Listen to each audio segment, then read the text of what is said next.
be premature to say Nigel Farage is finished? Yes. So would I.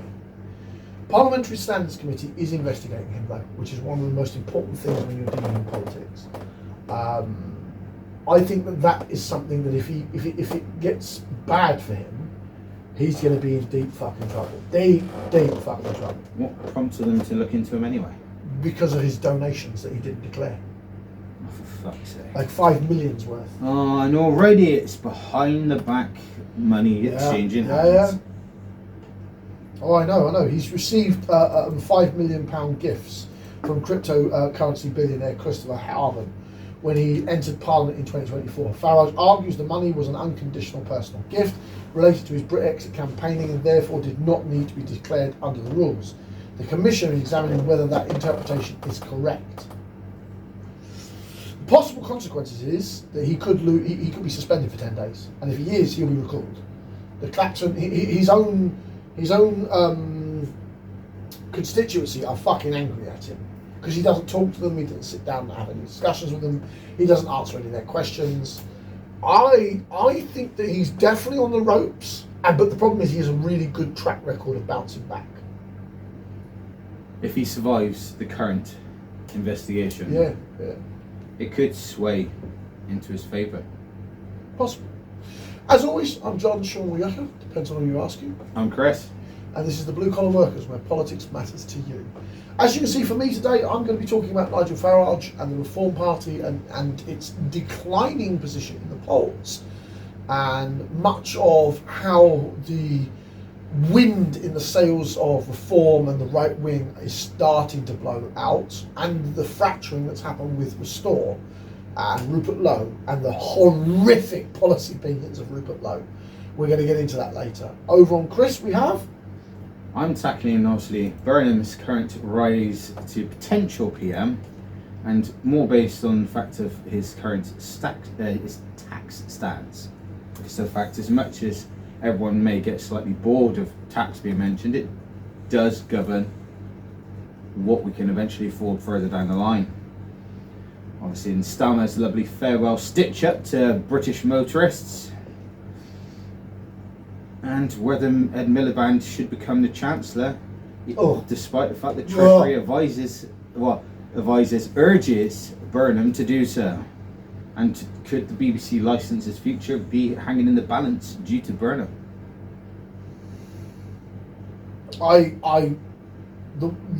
Just reading what Rupert Lowe's plans are for the country, it would radically change how Britain looks. We'll get to that later.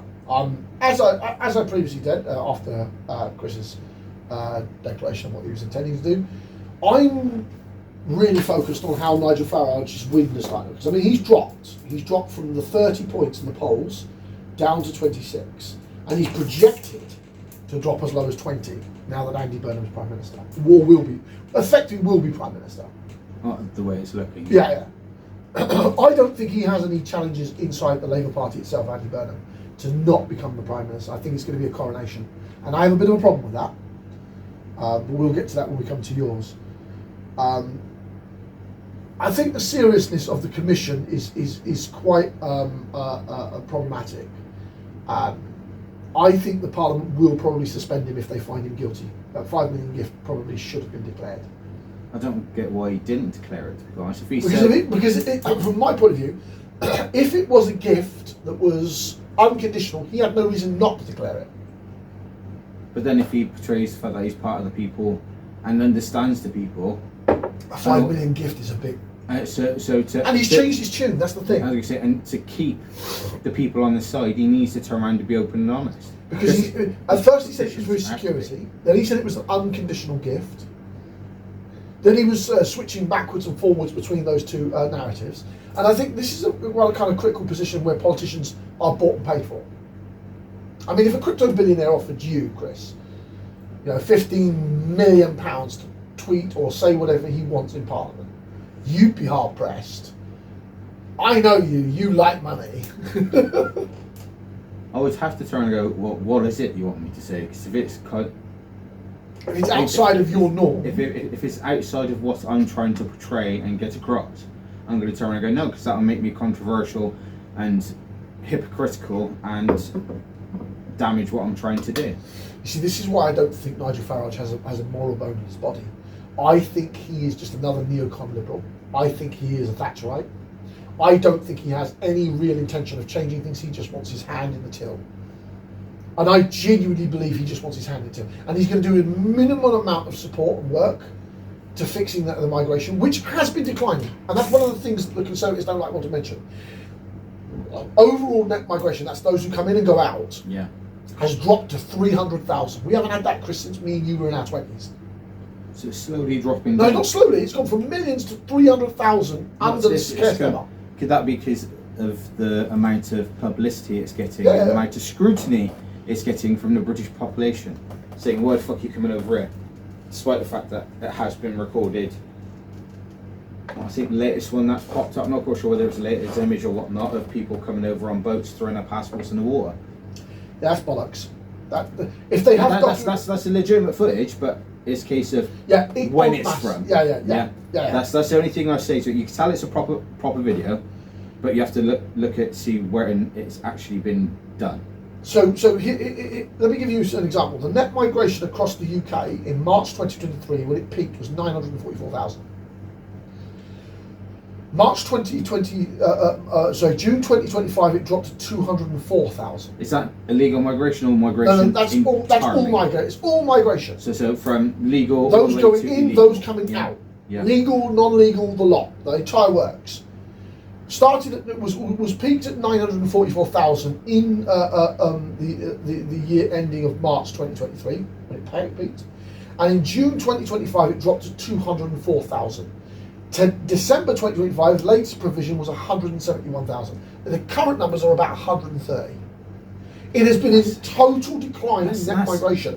That's gone from basically a million to nearly 100,000. Nearly 100,000 in how long? In 2 years. An 82% reduction in 2 years. And the Conservatives, I need to say this, we have had an 82% reduction in migration in 2 years. Bear in mind, that's all migration. All migration. All migration, not just illegal. Legal, illegal, the fucking works. Net migration. The board. To be honest, I'm quite happy with those figures. Yeah, so am I. Yeah. I believe that the Labour Party has listened in that regard. And that's one of those successes that Keir Starmer can hold to. He has dropped net migration. I know we don't like crediting the man because we don't like him, but we have to at least give him his warrant in that regard. If he actually turned around and actually controlled the economic growth within the country and didn't tax us into oblivion, he probably would still be in office. This is very true.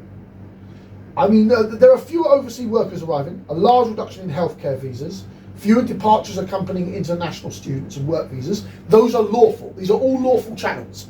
So work visas, student and work visas, lower number arriving through humanitarian schemes, more people leaving the UK after completing their studies because the Prime Minister isn't giving them extensions. Yeah. So we've got people who aren't getting extensions. That's one of the key factors where we started getting a lot of our net migration. It is worth distinguishing between net migration and immigration. Immigration is a total number of people arriving in the UK. Net migration is the number arriving minus the number leaving. And contrary to the white fucking supremacists out there, we are not losing 500,000 white people leaving the country. Okay? A lot of these are foreign students who have left the nation. For the year ending December 2025, we have 813,000 people immigrated to the UK. Then 642,000 people emigrated from the UK. The difference was 171,000 net migration. So most analysts attribute the declining primarily to tighter visa rules introduced under the previous Conservative government and continued under Labour. These include restrictions on care worker bringing family members, higher salary thresholds for work visas, stricter rules for students departing, and reduced humanitarian arrival compared with exceptional levels seen after the war in Ukraine and Afghanistan. Remember, we had two massive wars that saw millions of people moving. And millions of the migrants coming into the country, which is what the right wing did, they were Ukrainians, Chris. Britain has been one of the net absorbers of Ukrainian white fucking Eastern European, because it pisses me off. Because they don't complain about white migrants. These cats only complain if they're talking about my brown brothers and sisters. Astaghfirullah. But what I'm trying to get at is, that huge amounts of our net migration have been the Ukrainians and Afghanistanians from two massive multi-million fucking population movements. And yes, Britain has had a hand in a lot of absorption. But we've also seen a lot go out the door. A lot of part-time visa studying students have left. And I think we need... One question that most people would be thinking of is, obviously, due to the migration, due to the wars, how many of those people have actually stayed and how many have actually left? Good question. Of the Afghan community, not the Ukrainian, of the Afghan community, 44.1% have left the country in the last 18 months. So they've come over, and almost half within the past 18 months. I'm going to say this is from 2020. Yeah. So they've been here about 4 or 5 years. Yeah. The large Afghan communities have been about 4 or 5 years, and about 44% have gone home. I'm going to say left. You could say gone home, gone to another place, but have left the UK. Yeah, and then you've got the Ukrainian migrants who haven't left because their country's still fucking being invaded. But then I'm not bothered by that. See, there you go, you white fucking supremacist cunt. Screw you. Let me finish before you jump on the frigging extreme wagon. They're currently picking up the jobs that us don't want to do. Yeah, no, that's true. That's true. And again, so are the Afghans. But the Afghans are going home as well because their country's come back to some stability. So going by that train of logic, because the Afghan war has concluded and finished. And even though the Taliban, I'm going to say coming towards an end. Yeah. Most people have gone, right, it's gone. I want to go back home, so they've gone back. Which, going by that train of logic, the Ukrainians would do the same as well. I don't necessarily agree because Ukraine might not take till the 2070s to rebuild. It has been carpet bombs, mate. It used to be a decent European city structure. Zelensky will not be in power by the time the Ukrainians rebuild. Let's be fair. Putin will be long dead. The damage that's been done in the Ukraine, we might have a large Ukrainian population here, and we still have a sizable British-Polish community. There's 2.5 million Poles in the country. And we've been outside. They're married to various parts of our country. They're part of the family. The only thing I think of that is people that we've absorbed from, for whatever reason, from Europe, have actually integrated. Yeah, but so did the Afghans. Yeah. But the problem being is we have the occasional tiny minority.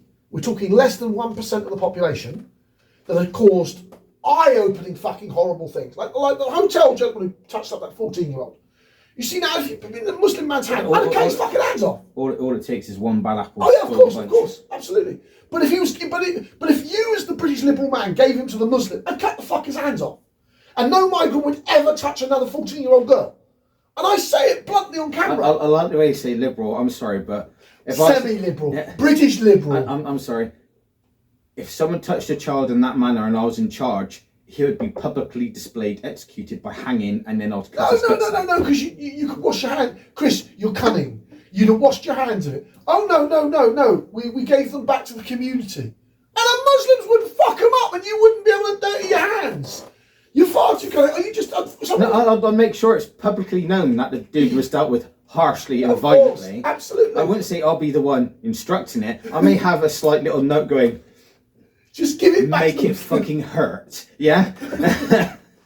Like I said, the principles when it comes to these many problems is British law is too gentle when it comes to evil. I'll change that if I was in charge. Sorry, I just would. British law is too gentle when it comes to evil.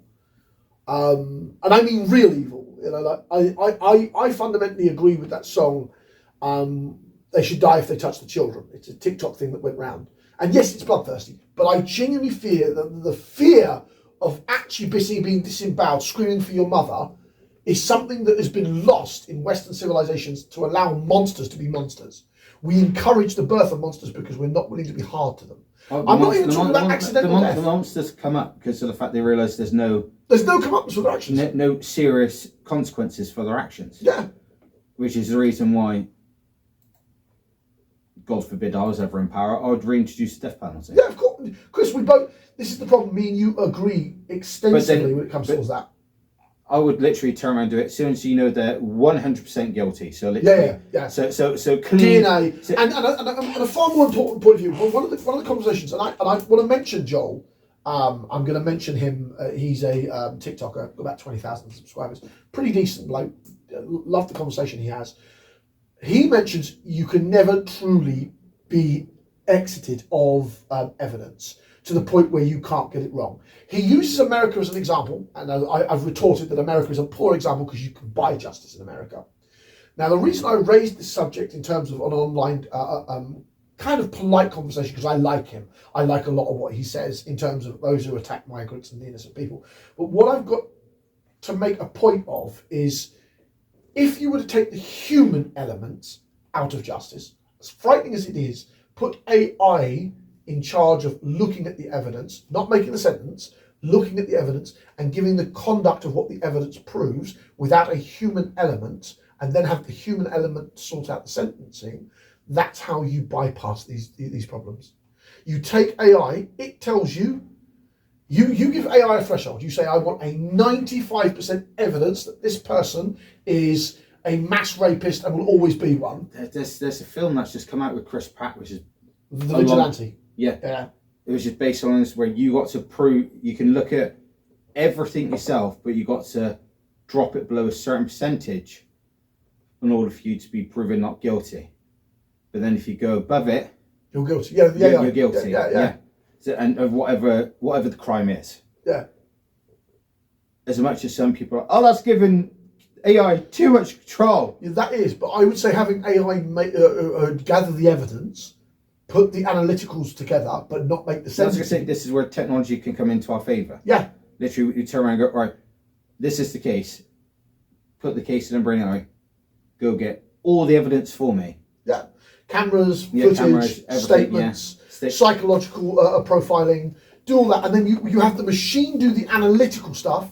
Then me and you, and or say me, you, Bobby, we're the three judges, or me, you, and the count. And we look at the evidence put in front of us by the AI, and then we decide whether the fucker swings or not.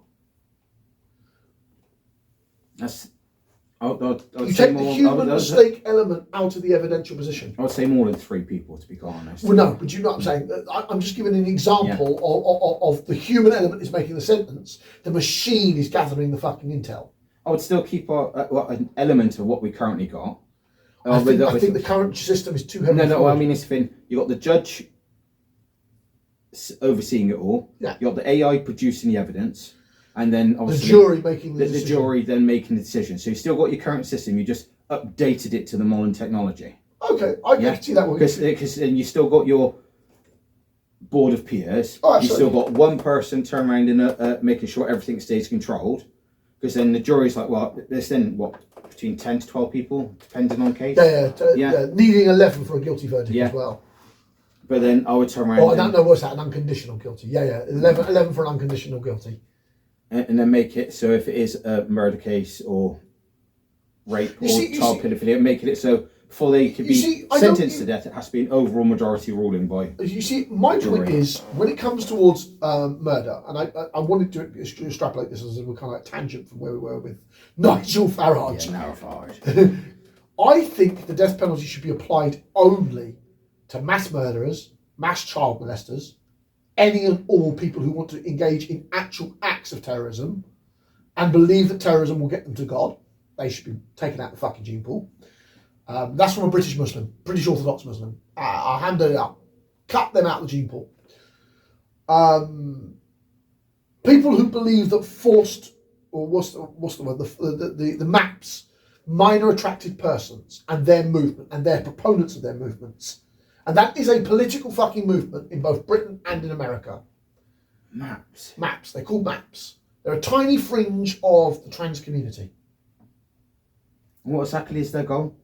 Minor attracted person. What? So you're telling me under 16s? No, Christopher.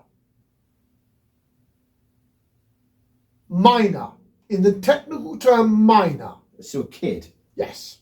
That I'll classify under 16s as kids. No. I'm not talking 14, 15. Or you're on about, as I call, infants. Infants to 6-year-olds is minor attracted persons. And that's a political movement. They are sick. They should be cut out of society.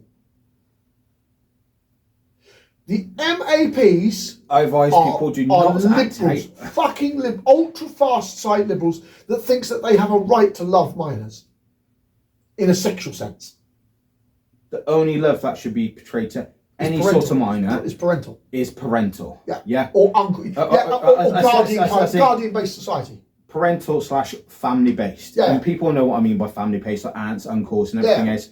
That as called the caregiving side. Yeah. Not the other side which you're proposing. I'm sorry, but if you turn around and come to me in person and said you're a map person, you would not leave that stance without hitting the floor first. The problem being is the only reason I know about these is through gay friends. And a mutual we have, you know his name, he was the manager at our shop. Yeah. Yeah. He said he'd take a shovel to them and bury them with me. His own words, and you know how liberal he is.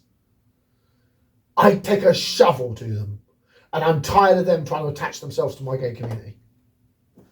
I don't blame him, to be honest. So, I mean, gay men are wanting to put shovels to these people.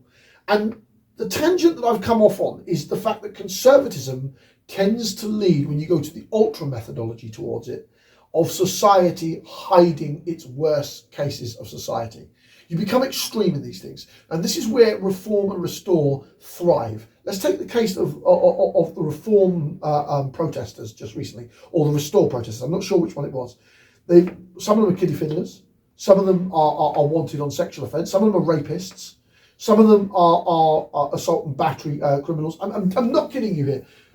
2 of them have fucking child porn on their laptops. How are they not in jail? But the problem being is they are restore and reform supporters. And it was a very brief moment in Western press, in British press. It wasn't even big. You wouldn't have noticed it if you didn't have a social media application. And that's the level of fucking evil we're dealing with in the radical right. You can be socially conservative. I would like to say you are. I probably am to a degree. But not when it comes towards people's rights and liberties and what you do in your bedroom is your business. As long as it's with 2 consulting adults. Adults! I'm along the lines of, what you do in your house is your business, but it has to be within the law. Absolutely. Yeah. But the problem is, I think the law is where we have a problem. I think British law is a problem. I think British society's legal structure is far too light on dealing with evil. And when I mean evil, I mean things like rapists, paedophiles, mass murderers, terrorists, politicians who sell bombs to murder children across the extreme side of things. Yeah. And I don't even want the death penalty for like an accidental murder. Like something happens on a drunk night out, yeah, and someone grabs your missus and I fucking sock him and he dies because he's hit the floor with glass. That's accident. That's entirely accident. Or you're more likely to end up with manslaughter with that. Yeah, but that's what I'm saying. For uncommitted, undesired murders, they should be forgiven by society, and I believe quite liberally in that.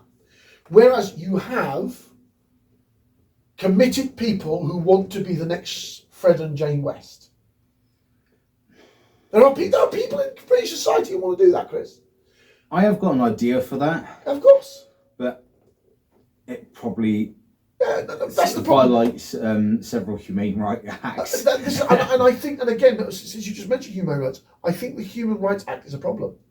I think that we've got now lawyers who play to that law so heavily that the courts have made precedences where we need a society where justice is put back towards the benefit of those who live justly in that society, and instead of helping those who harm that society. So the ones that, as I call, trying to think of the word, it's gone. But let's play within the rule book, as I call it. Yeah, play within the play within the rule book, and the ones that decide to damage the rule book or harm the rule book, it doesn't count. Yeah, of course. Hence my slight idea. I'll put it out there, even though people may think it's a bit extreme out there. But for the ones that want to harm society, I'd put them on an island with others like them and leave them. You see, now that's the most benign thing. I wouldn't. I would take the speedy moment of having an AI give me the evidence, prove to me that they're 95% in that evil category, because you can never be 100%. 95% that they are mentally unwell, they enjoy murdering people, they enjoy fiddling with children, they enjoy raping women, and you just fucking hang them all. Hang the fucking lot of them. Bang, bang, bang, bang, bang. By the time you've cut through them, the people who have those impulses realise that death is permanent. And that's where I have a problem with Joel from the social media platform, is the permanency of death swings both ways. Yes, you can't undo it, but it does act as a socio-political deterrent to those who would take these actions to heart. It's showing consequences for your actions. Absolutely. And we don't have that in British justice anymore. Whereas, as I said, as Britain is getting its migrant problem underhandled, and I do believe it's getting underhandled. Going by the figures, it is starting to ease off. Absolutely. Yeah?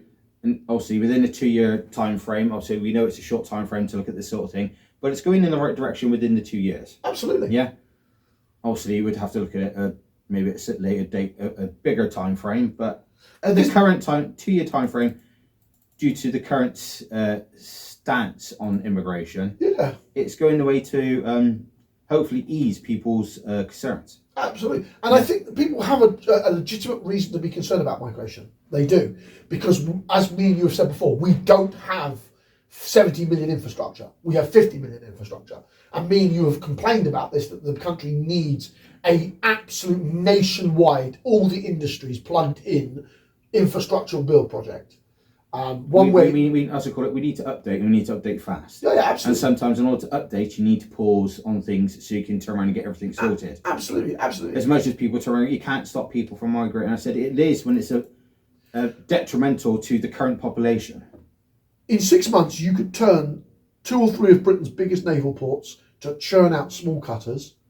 A couple of hundred of them would do it. Cut off the entire sea lanes, send them back to France with no regards towards the French government's complaints. Give a middle finger, legally give a middle finger via the Prime Minister's powers to the British Supreme Court. Just tell it to fuck off. Because you can. The Prime Minister can tell the Supreme Court to fuck off. You literally just turn around and go, sorry, but I need to focus on myself because we're currently trying to run 70 million people on 55 million infrastructure. I need to update before I could do anything else. Yeah. Which means I have to pause this, and this, and this. I don't care what you say. It's a detrimental to my current population. I need to sort it out. Yes, of course. Absolutely. And that's why I said to you and me, we should have a monotony. There should be an absolutely no migration, even marriage, for a minimum of 10 years. And then you spend that 10 years just absolutely banging out as much fucking infrastructure as you can to solve the problems we've got. And the right wing keep bantering on, migration's too hard. It's not. It's fucking falling at horrific levels. And if it goes into reverse, if we start there's a prediction from a couple of polls that the net migration immigration out of the country by non-ethnic Britons could reach the hundreds of thousands by as early as 28. And we'll start having a population so decline. The people that have come in from abroad will leave. Yeah.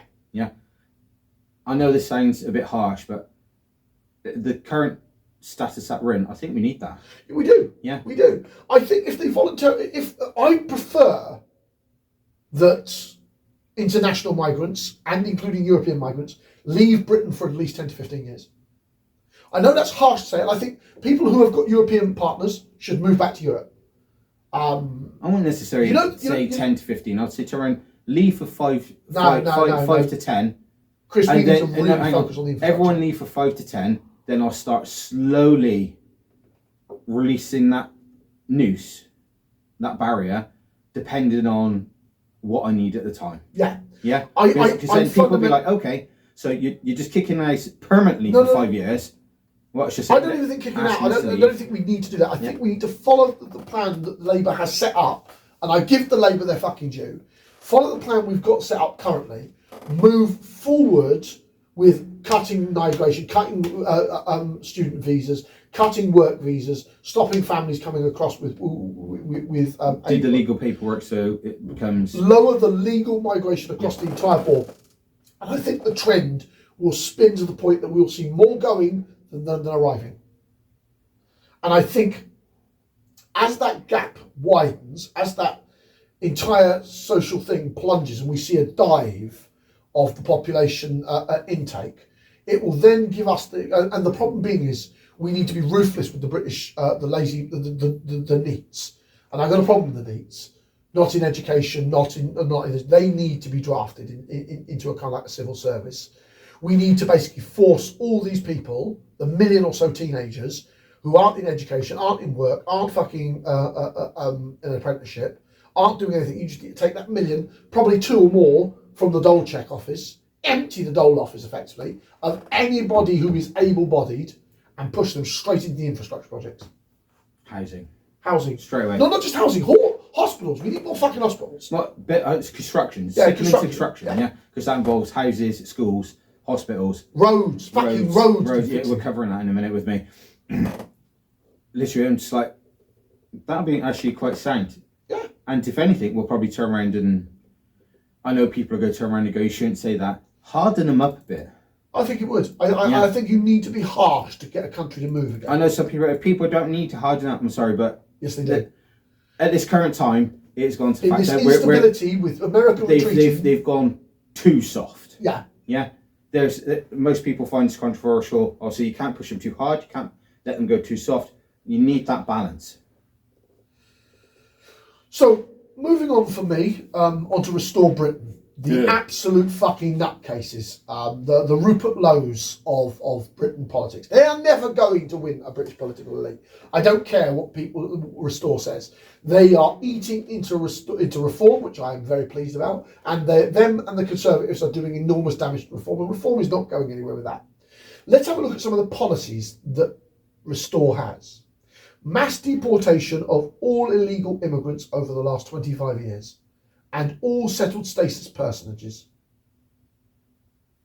So we're talking about people who've been, like, we're talking insurgents, Chris. We're talking Pakistani insurgents that are going to save your mum's knee. They want to go back a quarter of a century and literally just anyone that come over illegally and just kick them out. Not just illegally, legal migration as well. Legal, that's just and citizenship. They want to withdraw citizenship from that's people. Just fucking stupid.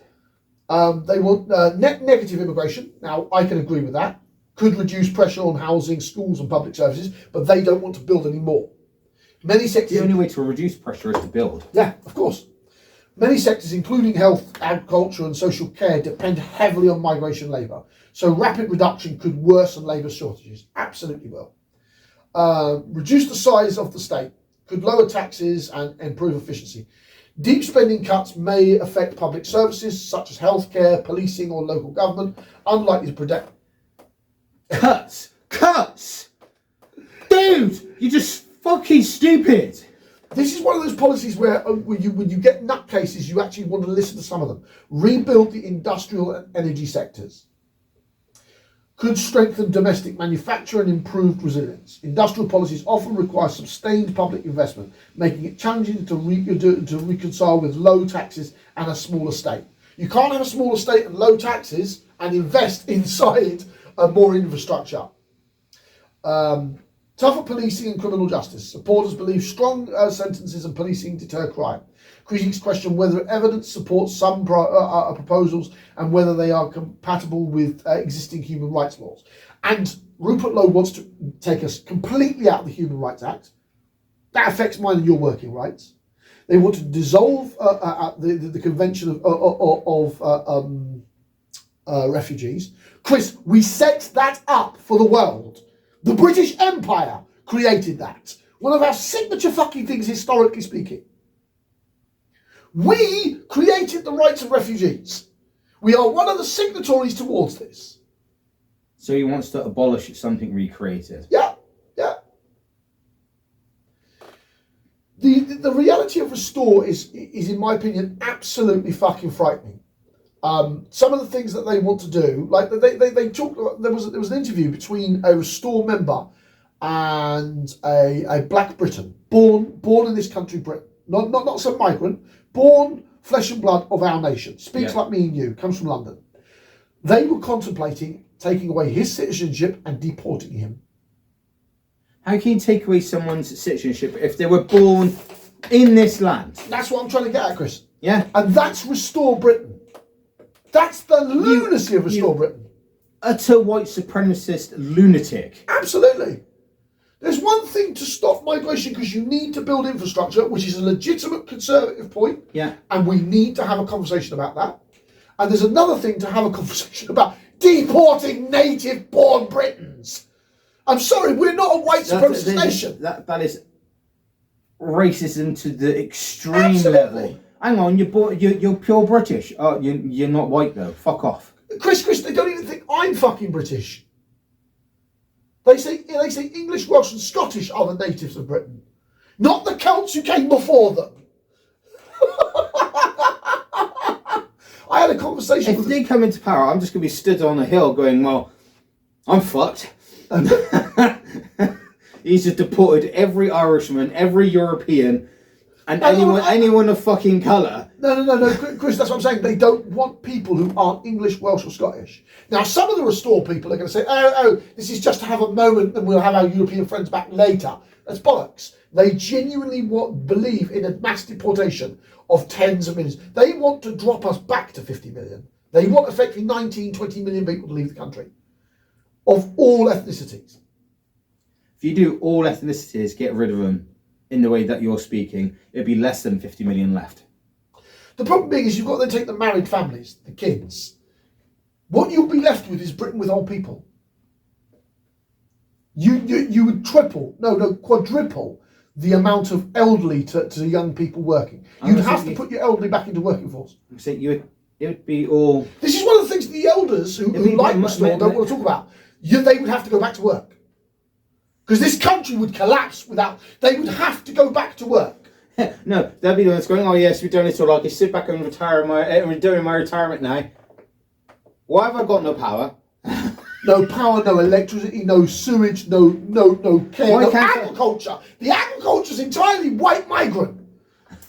Ukrainians and Poles and fucking Czechs pretty much run our agricultural fucking picking industries these days. Why can't I get food? Why can't I get this? Well, you've literally just eliminated half the country. Restore wants to deport up to 20 million Britons, basically. And 99% of them are lawfully migration. Now, I agree with slowing down, stopping, closing the border. I agree with this. I know some left-wingers will think that that's a little harmful, so that we can build up our infrastructure, so we can catch up. There is a goal behind why as a call, press the pause button. Yeah. So we can turn around and fix society. Literally improve on what we got. Yeah, and actually start building, because people might not realise that immigration is still a major issue here in the UK, even though it's had a massive decline. Kent Douglas said to us that when he was travelling on trains between places, and he was one for not building new cities and everything else, so literally good turn and goes, there's miles of countryside, why can't we build a new city? We more than can. Britain, to solve Britain's problems, we need an engineering initiative at Parliament and at government. You need a Prime Minister, Chancellor, Treasurer, Foreign Secretary. How good are the Japanese and the Chinese, right? Chinese build city. China has builds. I don't know how. I think it's within 1 or 2 years. No, that's what I mean. Get the experts in. If it's China that turned around and knows how to build cities within a very short space of time, hire them in to get them built. Because how else are you going to do it otherwise? China has built entire cities the size of London within 5 years. Get the Chinese people in to help us build it within 5 years. China can develop a new urban district to the size of London. How big's London in population-wise? 10 million. 10 million.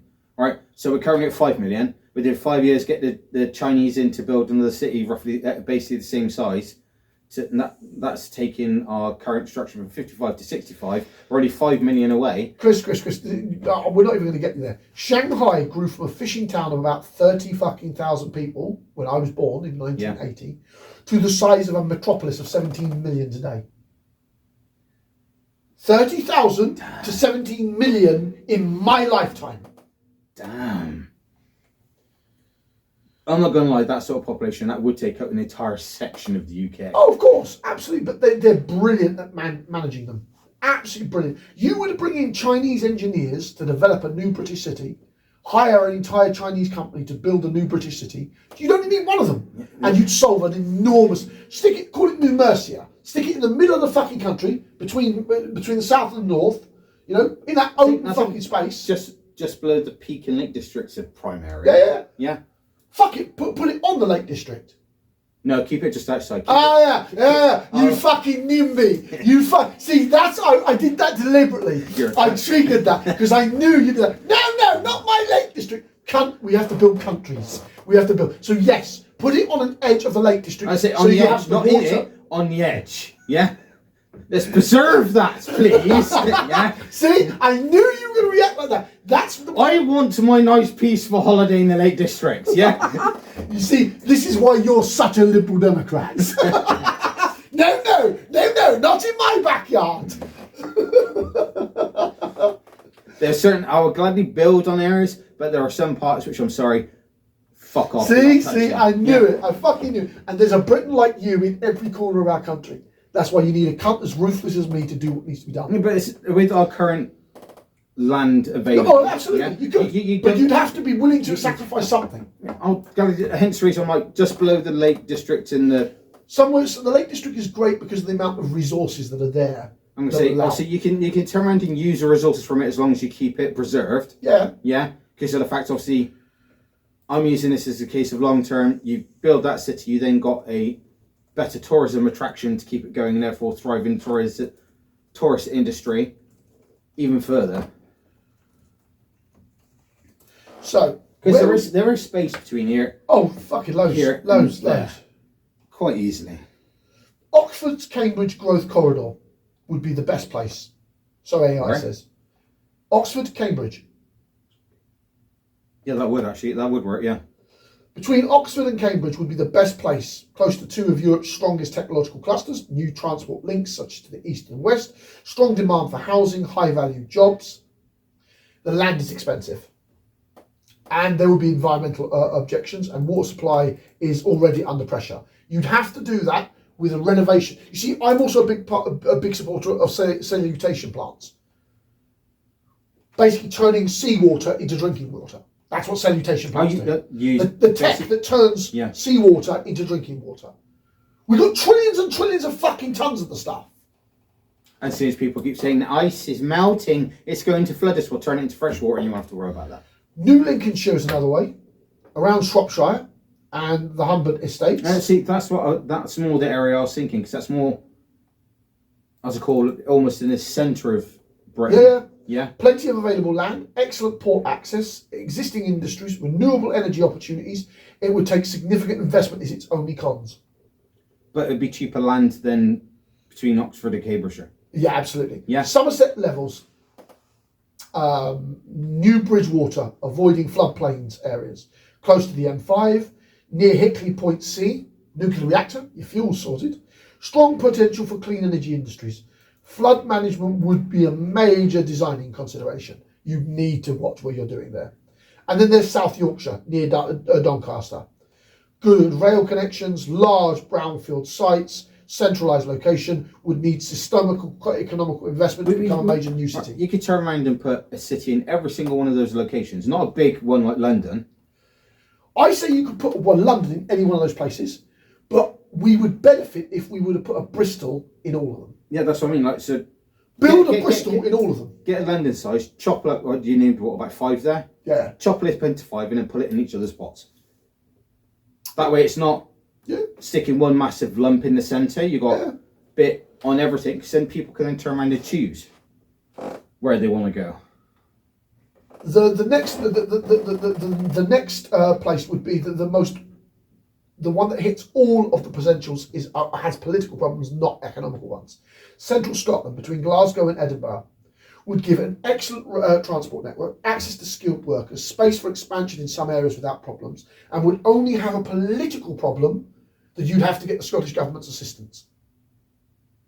So you'd have to make some political gives to the Scottish Government. To be quite honest, if you turn around and talk to the Scottish Government and say, I want to build a new city between Glasgow and Edinburgh for you. Because of the nationalists, we would have a problem, because there is a large nationalist movement. But if you made an investment of, say, I want to build a Bristol between Glasgow and Edinburgh, a lot of Scots would probably agree, because they'd see the benefit. I'd say, I don't want to build London, I just want to build a Bristol-sized city in between here and there.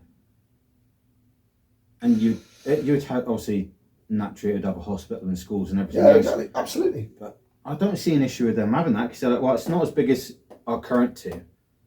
It's just under We it. all know that Edinburgh's not massive. It's not. Is it big as Bristol? No, I don't remember.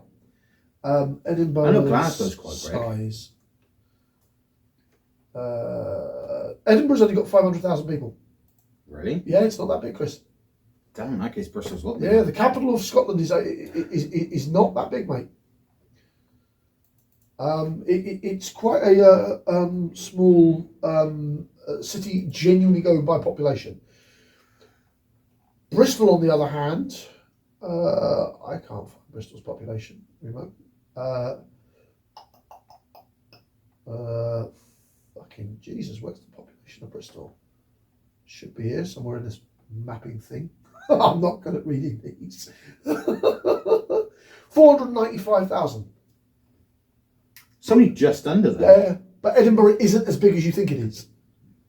I was thinking at least 1 million in No, so did Edinburgh. I always thought that, but when I visited Edinburgh, when we went, when you picked me up coming back from Orkney, down in Bristol Airport, it's a tiny city, beautiful. Edinburgh is one of the most beautiful cities I've ever seen in Britain, and I'd advise anybody in the UK to visit Edinburgh. Magnificent looking city, gorgeous architecture, absolutely fantastic food, lovely people. Edinburgh's people are lovely. I've got nothing bad I could say about Edinburgh from what I've seen of her. Beautiful, beautiful city. But yeah, no, I was quite shocked at how small it was comparative towards. Remember, I'm from London. I was born and raised across the ways and raised most of my life in London. So people don't realise that London is one of those metropolises that sits alongside things like St. Petersburg, like Paris, like Berlin, like fucking Moscow. These are the giants of the European continent. Literally, I think Bristol's big, and then going to London, and I'm like, fuck me. No, Bristol's not that big, mate. It really isn't. You're such a country boy. I'm sorry, you are, because you just don't know what big cities look like. The borough I grew up, one of the boroughs I grew up in is bigger than Gloucester City. It doesn't surprise me. It is London. When I've gone into the London centre and everything else, I look there and I'm like, yeah, no, Chris, you know the borough we went to meet Bester and also the Count, yeah? That borough's bigger than Gloucester. And as I said to you before, that's white man country of London. That's white man London is bigger than Gloucester. Hence the reason first time I went there, I'm like, looks like home. Busy, but looks like home. Yeah. The nature of Chelsea is one of those things, like I said, it's white man country. But building a new city, I think, is something that Britain should aspire to as a country. And honestly, if I had the investment, and this is why I think politically Britain needs to stop making fights with people like China and Russia. Me and you've had that conversation before, because they could build the investments in Britain that would allow us to build 5 new Bristols. Take such a pressure point off us. Build 5 new Bristols, and you've solved Britain's problems. And it'd be next to new money, new economy, new growth, new jobs, new everything. You would solve Britain's problems with 5 new Bristols. Think that how much of the population would move out from the current cities into the new ones. Oh, of course. And think how much. This is towards the motorists. Think how much lighter the traffic would be. Absolutely. Yeah. Absolutely. Even though there's still the same amount of vehicles on the road, it's just far more spread out. Absolutely. And as I have said to you before, mate, we should have the courage as a country to say no migration, no questions asked. 5 years, mate. I say 10 because I think that would take the poison out of reform, restore. It would destroy them. It would end them as political parties. 5 years would destroy them. No. They'd linger. Oh, the monotony's coming back and the good that we've pressured the government. You know what I'm saying? 5 years, they could survive. 10, they couldn't. And if the goal is to kill them and fix the country, you put a 10-year. And it's hard. It's a hard pill to Did it swallow. last 7? No. 7 years is. Yeah. The man compromise. Probably not. I wouldn't think 7 years, like if we came in at 2028. Is it every 4 years an election? No, every 5. Every 5. Oh, damn. Yeah, I'd say it'd take 2 to kill him. Yeah, you'd have to take 2 parliaments to kill him. Yeah. 2 parliaments of monotony, and make an assessment every 2 years. So yeah, you're assessing the monotony every 2 years. The plan is 10-year stop every 2 years. Check. I would produce a report and then see where we stand. Yeah, because you're then making a safety net that you can off ramp. You're not guaranteeing yourself to the 10-year monotony. Yeah. You're saying 2 years, population's dropped nicely. We're a little worried about the lack of agriculture. We might want to bring in some skilled agriculture. Or 4 years, the population's dropped enough and we don't need anything. 6 years, population's dropped enough and now we've got problems at care home, bring them in. Do you know what I'm saying? You give yourself an off-ramp, politically speaking. So you give the dream, you have the off-ramp, you make sure... As I call it, you got the main plan, back up in place, with an exit strategy. You got your 3 steps covered. Yeah. You're golden. Yeah, yeah. And then you lead by the example of building. You have to build cities. Anyway, that's me, and I've come off on several tangents. Don't vote Restore. To my Reform countrymen, I might object considerably to Nigel Farage being a lying cunt, but I'd absolutely prefer him to Rupert fucking Lowe deporting 20 million Britons. Rupert Lowe's extreme. Nutcase, fucking nutcase. But I'm actually quite pleased that Rupert Lowe and Conservatives and Nigel are fighting. It works for me. Scrapping it Let fight out. Let other people turn around, jump in and actually start fixing things. Hopefully. Yeah. On that note, it's on to lovely Andy Burnham. From what I've been reading of him, Chris, I like him.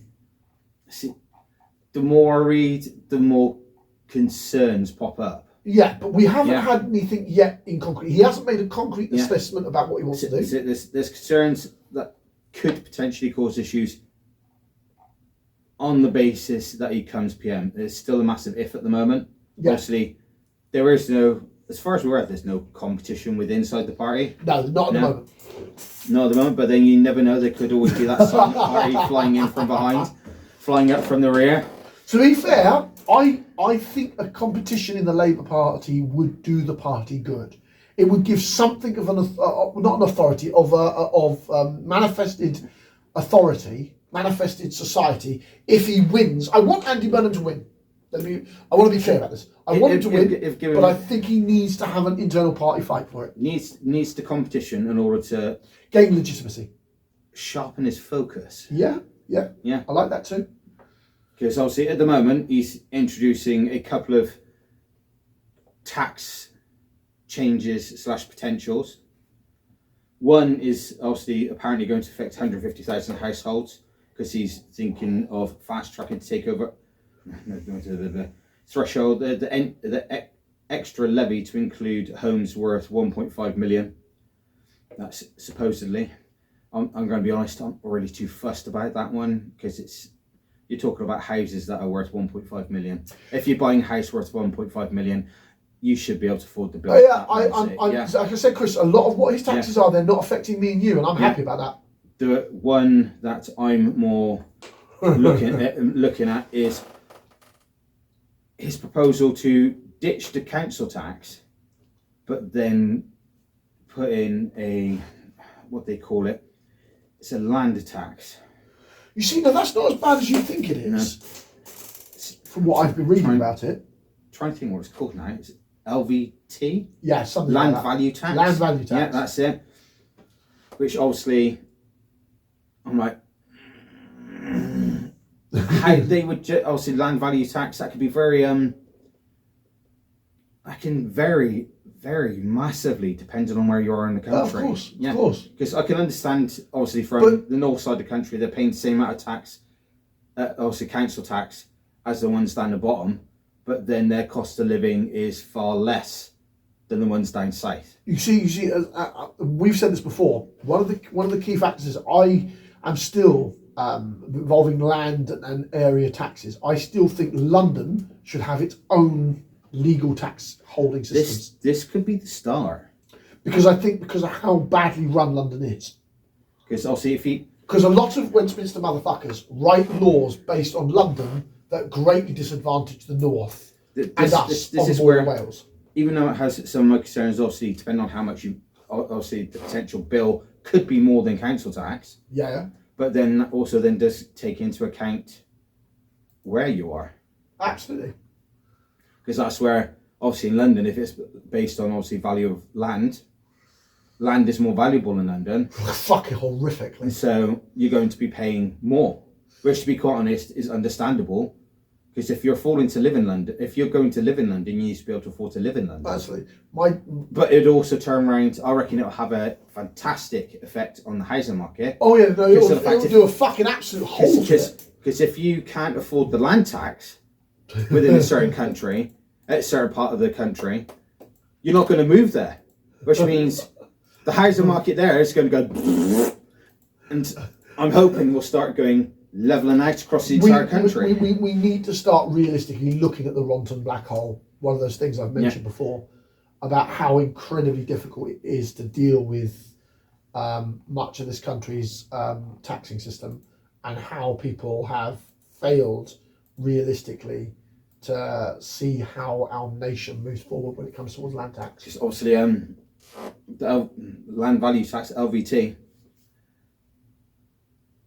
I like the fact that it's moving away from council tax.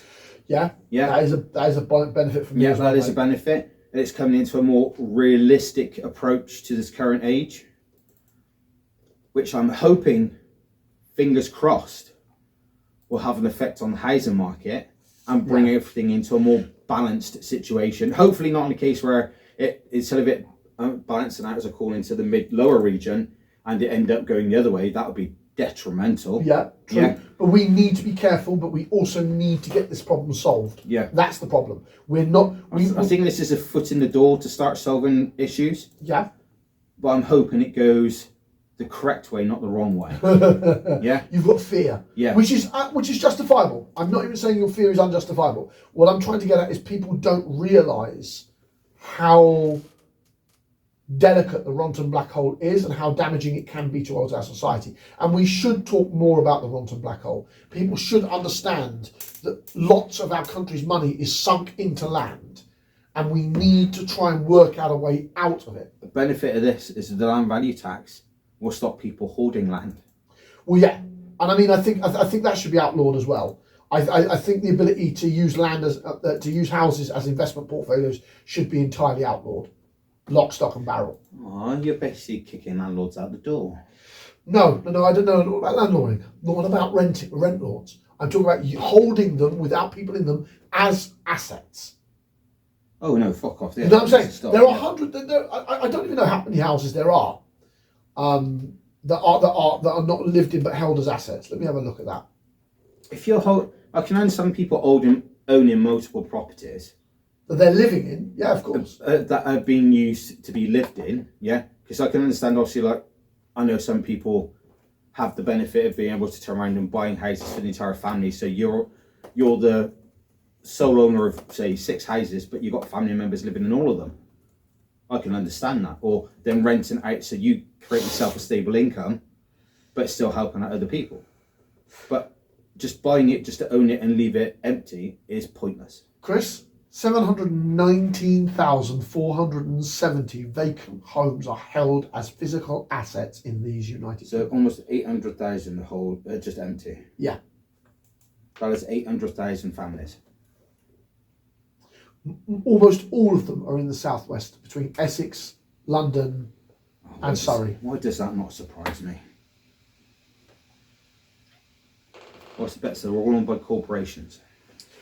The largest owner of them are corporate conglomerates, buying houses as holding assets. Well, don't you rent them out and make some money off it, you bloody idiots? Because then you still got a holding asset and you're helping. You can rent them out to your frigging employees. Bringing all the empty homes into use would certainly alleviate some of the stress points in the areas they are, but it would not solve the British housing shortage. It would still reduce the stress. Oh, absolutely. Yeah? It would reduce the stress in London, definitely. Yeah. And would take an absolute hole in the renting problems in London. It would lower the rental market because there's more available. Yeah. It would lower the rental price, because there's more available. There's more competition. Many housing experts argue that reducing the number of long-term empty houses is one of the quickest ways to increase housing supply alongside building new homes, and would instantly be able to alleviate renting problems in places like London, Surrey and Essex. which are the highest renting areas in the UK. Yeah. Another thing that I reckon Burnham can turn around and should visit if he's approaching taxes is a national insurance increase. I don't know about national insurance increase. No, it's the thing. He should address it and reduce it. Oh, right. I thought you were talking about... No, not increase. No, because he's obviously, due to the April increase, it's already starting to hinder growth. Of course it is. I know in what's called the lower half of the UK, they ain't really feeling it at the moment. But in Scotland, they already are. Because it's affecting small and middle class businesses already. Because obviously, the amount of national insurance the company has to pay is just stupid. I don't get why the company... That's one thing I really need to start understanding. Why the company's paying national insurance and then we are as well. Because the companies are paying their legal requirements in insurance. To hire someone to go to work, Chris, they have to pay a minimum amount of insurance, so that you're... Is it protection, basically? Yeah. Basically, your legal rights, they're purchasing your legal rights to insurance, healthcare. I think it's also ties into sick pay and stuff like that. Yeah. And the government's just increased it, basically. But they've increased it.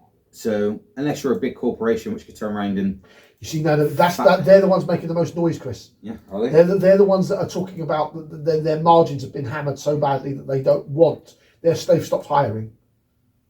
Hence the reason why most places go in the retail sector to self-service. Yeah. Because there are no full-time work in supermarkets now. Full-time contracts are dead in supermarkets unless you're in a specialist role. That doesn't surprise me. Because the supermarkets don't want to have to pay the costs necessary. There's a reason for that. Because if they got someone on, say, a 30-hour contract, and that's on the higher end, from the people I've spoke to that are in the supermarket industry, yeah? It's dropping even further than that, mate. Most people are on 12 to 14-hour contracts these days. Which means, obviously, if they've got them on that contractor, but then there's hours available, they can then turn around and go, I can offer you extra money this week. Extra shifts. Yeah. Which if people are tight, they're going to take. Of course they are. Absolutely going to take it, mate. And the problem being is that's how they control their labour costs and labour spendings. And I just have a problem with the lack of security given towards my countrymen and women when it comes towards something like that. It's a serious problem. And I object to our people being treated like that. It's due to the national insurance increase in April, it's affecting the big ones. How do you think the medium and small ones are feeling it? Oh yeah, of course. Absolutely. I think it's killing the small business industry. I don't know if it's killing it, but it's definitely putting a strain on it. Killing it would be too strong a language. Because if it was killing it, the Labour would have to turn around. There is a lot of small to medium businesses in this country, mate. Well, most of them, have you not noticed the decrease in small and medium businesses around here? Yeah, but it's not it's not on a national level. Well, Scotland's feeling it. Of course, because Scotland has far less population than we do. Chris, you could fit the Scottish population in London. I'm sorry, you can. I was waiting for you to say Manchester, but there you go. No, you can't do that. Scotland's a bit bigger than that, mate. But if Scotland's feeling it, I'm sorry, but they are part of the UK. Oh, of course they are. Yeah? Absolutely. And I agree with you. If you start affecting the people there, this is going to trickle down. Obviously, if they start trickling down because they can't afford to there, which means everything else is going to increase, it's just a cascade effect. Oh, yeah, of course. Absolutely. Which means if they trickle down, the same effect's going to start happening here. Oh, of course. There is going to be an effect, Chris. It's going to be horrible. If this becomes a trend, that's the question. Is it a trend? If it's not a trend, then we don't need to worry so much about it. Yeah. Apart from that lovely thing, I want to discuss lovely Stammer's lovely farewell stitch up to us British motorists. Motherfucker. Stitch up by British motorists. That cunt, man. You can't get out of power fast enough, Chris. Literally, on the way out the door, he's decided to set up one more punch after drivers in the gut with the latest move to cut spending on national highways, ditching a £700 million of savings, which is going to affect the Middle East. Chris, unfortunately, I've got to caution you on that. We've got a 15 billion black hole in the fucking defence and we've got Russia doing all kinds of things. I know it's going to be a pinch. He's got to save money. And I'm not trying to defend Starmer. I don't like him as a homegrown Prime Minister, as you're well aware. I do need to defend the fact that we have got a fucking disastrous defence sector. I know we got that the Conservatives fucked up. I know our national security is an issue we need to deal with, but if we haven't got decent roads for everyone to travel on, yeah, I know. No. How are we going to solve I'm not that? disagreeing with you. Yeah. I'm just saying that there are some hard conversations. In order to build the security of our country, we need to be able to travel about in it. Yeah. Yeah. Yeah. Let's get that right. Rome wasn't successful without maintaining its roads. Yeah. A fucking Rome quote. You come with a fucking Rome quote. But Rome wouldn't have been able to build as large as it did without a stable transport infrastructure. Yeah. True. Yeah. So if our roads, which are our transport infrastructure, aren't up to code, which we've already been told we're the worst in the EU. Oh no, fuck that, mate. We're probably the worst in Europe, in and outside the EU, mate. The fact that people go abroad and they're like, the roads are absolutely fantastic there. There's literally non-existent potholes unless it's due to weather. Yeah.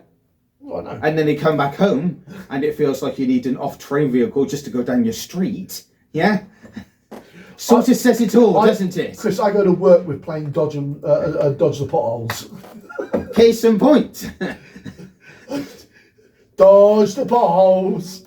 But we're in the countryside. Yeah, we live in if we're having these problems in our cities, yes, that's a problem.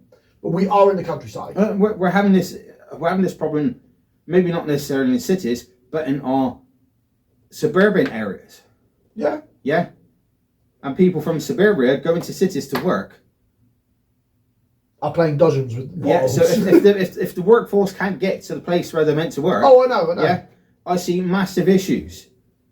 I agree. So I believe I can understand the fact that he needed to save money from somewhere for potentially, I was just sticking it into national defence, but taking it from the transport sector, it's counterproductive. Counterproductive massively. If anything, that's taking you a step backwards. There's no point in building your defence if you can't fucking get to it. The reality is, we need to have a long conversation about, especially about.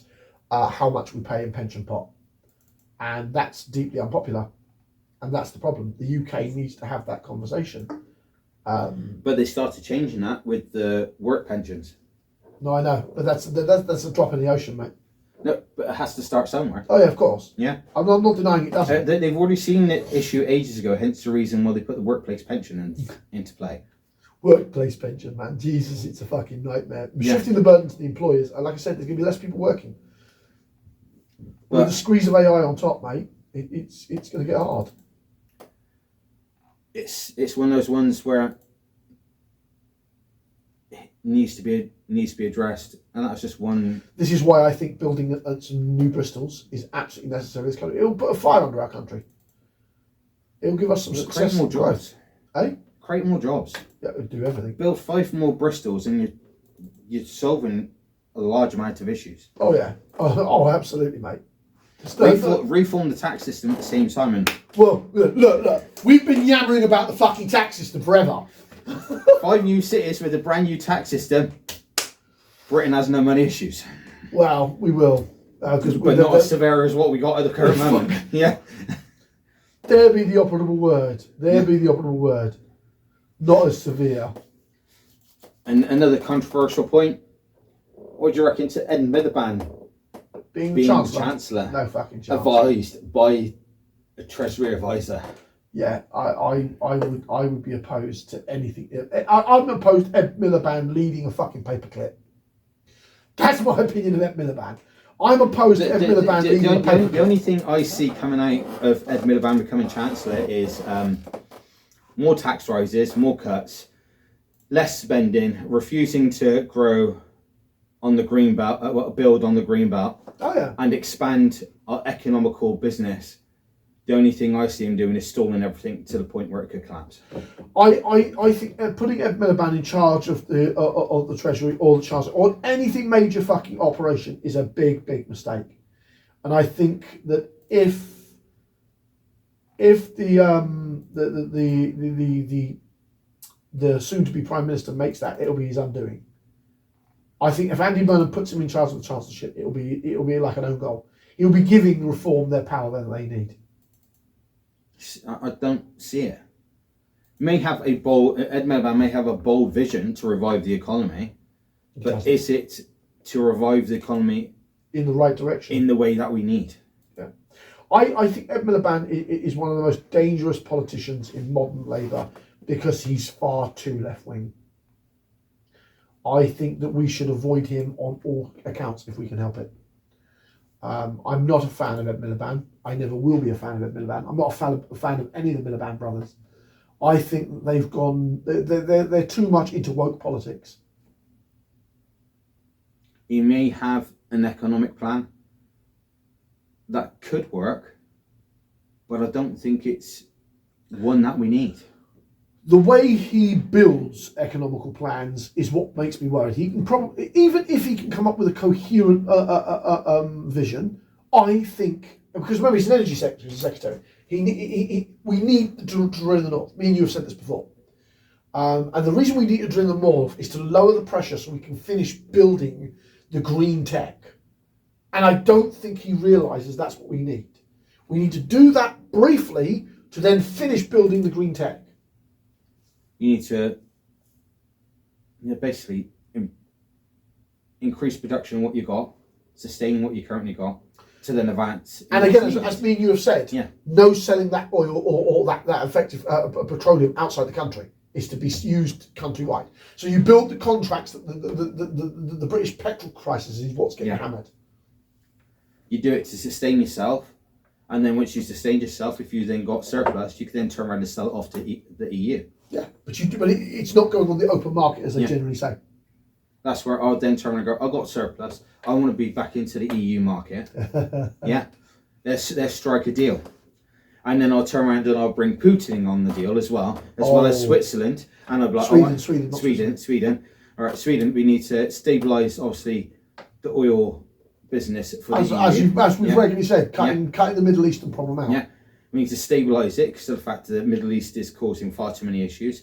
With your help, our surplus would bring in Putin in to help with the rest of it, to stable growth and everything else. Bring Putin into the EU market as well. You see, that's politically fucking damaging because I can tell you this now, people will call you pro-Russian. You get accused of everything. Even if it's economical sense for us to do business with Russia, it isn't political sense to many of the Europeans. I would turn around and go, it's a part of stabilising our future. Oh no, of course, absolutely. Chris, I agree with you on the economical level. Yeah. On the political level, it will cause problems. It will absolutely cause problems.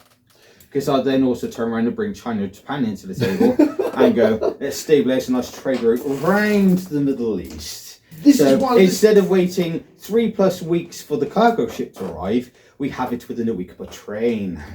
Compliments of China. Compliments of China and Japan. Oh, but this is so anti-Western and everything else. I don't give a fuck. USA is currently imploding itself. The Middle East is causing far too many wars. Yeah, it's driving costs through the roof. For everybody. I need to stabilise and lower, not increase and destroy. Absolutely. Let's get that right, people. I'm not proposing this deal with Russia to be a communist. No, he's not communist. He's not communist. He's a greedy capitalist warlord. Let's call Beer Boy. He's a greedy capitalist warlord. Let's call him what he is. We are trying to stabilise and bring our cost of living down to sensible levels and secure our future long term. Unfortunately, that's where you've got to make some horrible political questions. But I believe we've come potentially bring the British Empire. joking. Fucking British Empire. You're one of those fantasists. The Count loves you for that very point. I'm John, Sean, or Yaka, depends on who you're asking. I'm Chris. Hope you have a smashing day. And this is the Blue Collar Workers, where politics matters to you. Assalamu alaikum wa rahmatullahi wa barakatuh.